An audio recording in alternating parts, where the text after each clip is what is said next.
How to add deposit on 1xBet app.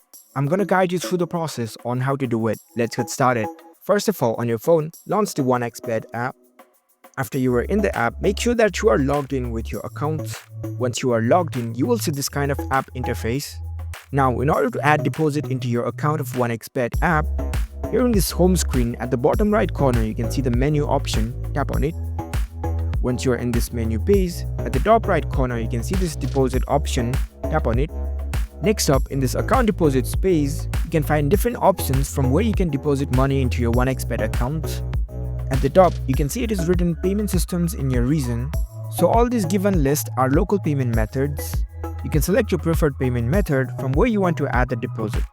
There are different e-wallets, different payment systems, different e-currency exchangers, different cryptocurrency platforms.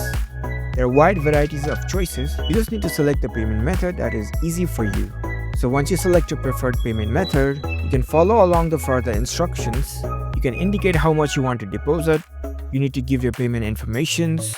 And once you're done with everything, you will be able to successfully deposit money into your 1xBet account. If you found this video helpful, don't forget to give this video a thumbs up and subscribe to our channel for more tech tips. Thank you for watching.